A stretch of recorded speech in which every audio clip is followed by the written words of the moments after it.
Magnus lost game 1, and he gets his revenge in this game.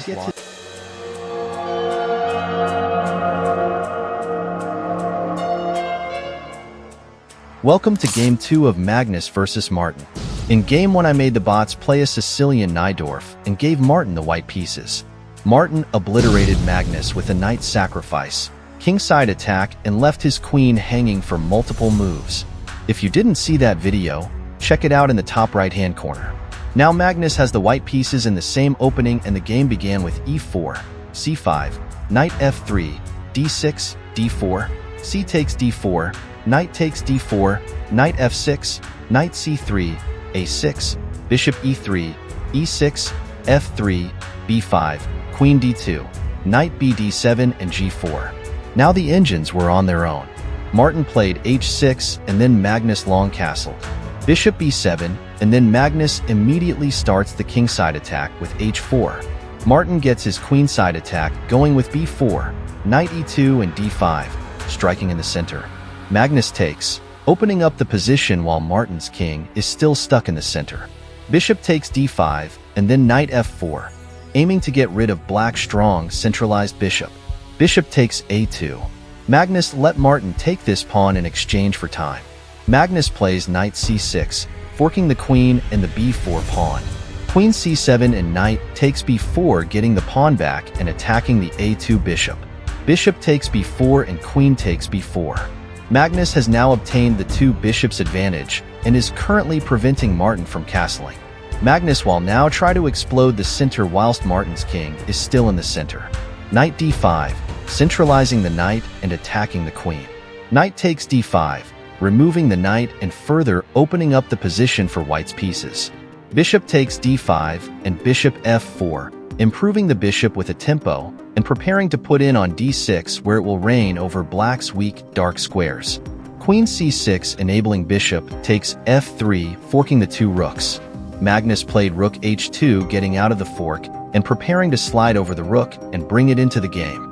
Rook c8 attacking the c2 pawn and showcasing the other idea of rook h2, defending the c2 pawn.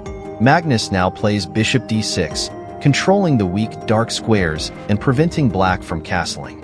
If Black cannot castle the king, then besides having a weak king, it is like he is playing without a rook. Martin now throws his a5 pawn at Magnus' queen, with the idea of simply trying to dislodge the queen from the defense of the bishop or force it to go to a less active square.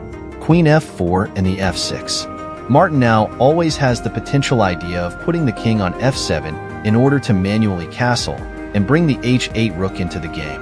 The move f6 also has the idea of supporting e5, which would attack the queen and remove its defense of the d6 bishop. Bishop d3 allowing e5. It looks like White will lose a piece after e5, but White is actually fine.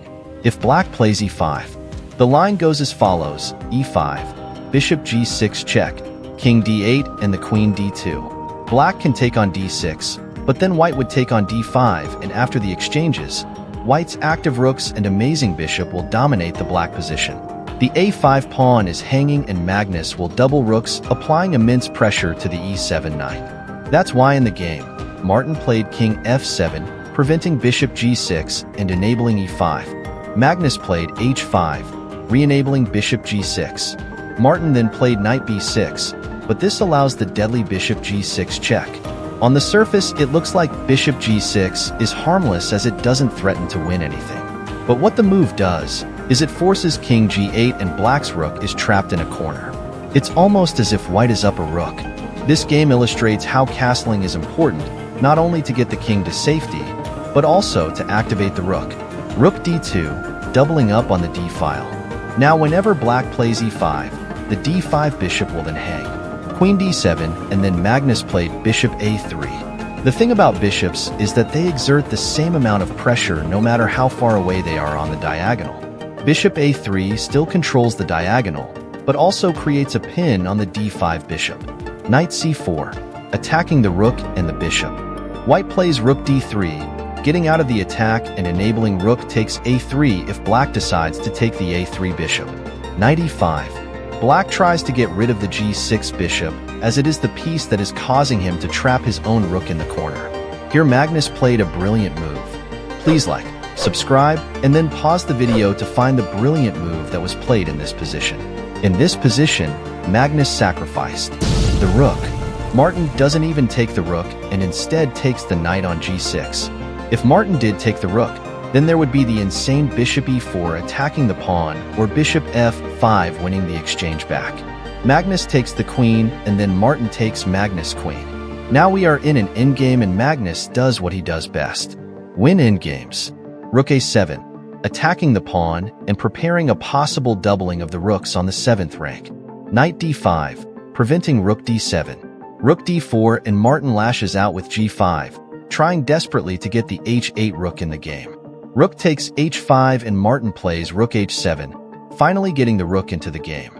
Bishop c5, closing the c-file for black's rook and enabling b5, where the bishop and pawn will protect each other. Rook b7 and then b3. King f7 and king b2. Both players now start improving their kings. Knight f4 and rook d6, preparing rook a6 and attacking the e6 pawn. Knight g2 and rook d1, shuffling the pieces. Knight h4 and rook d3 defending the pawn. Knight g2 and Magnus plays b4 anchoring in his bishop and shutting down the b and c files. Knight e1 and rook a1 preparing to infiltrate with rook a7. Knight g2, rook a7, rook takes a7 and rook takes a7 check. Normally, when trying to win an endgame, you should trade one pair of rooks. This is to eliminate opponent's counterplay and defense, whilst also keeping enough pieces on the board. King g8, king c1. Knight h4 and rook a3, defending the f3 pawn. f5, Martin tries to create a passed pawn. Magnus starts pushing his passed pawns. e5, king d2, e4, f takes e4 and f takes g4. Martin has now created a passed pawn, but it is not very mobile. If the pawns were undoubled and standing next to each other, Martin would have a much better position. Rook g3 blockading the pawns and attacking g4. Knight f3 check, king c3 and king f7. Martin chucks the pawn. Rook takes g4, knight e5 and rook g2.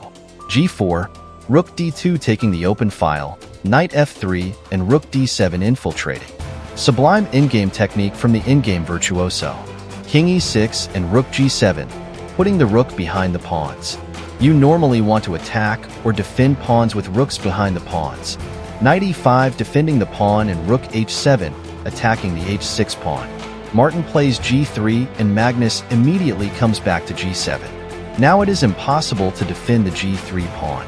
Rook a8, so that if you take on g3 then rook a3 wins the rook. Magnus doesn't fall for this and plays king b3, rook a1, and then takes the g3 pawn. Rook b1, king c2 and rook e1. Bishop d4, knight takes e4 and then rook g6, king d7 and rook takes h6.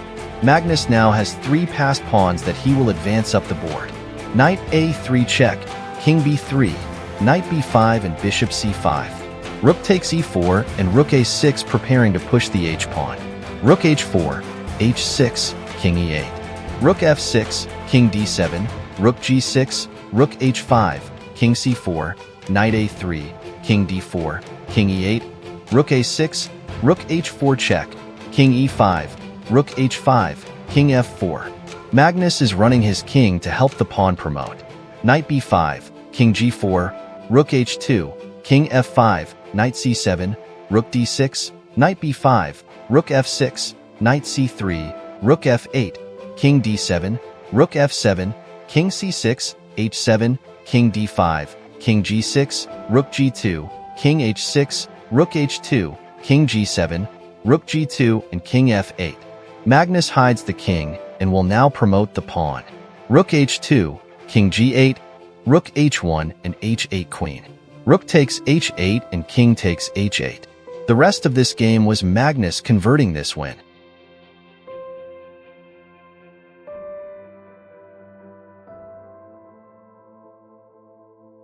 Magnus traps the knight and then proceeds to checkmate the black king.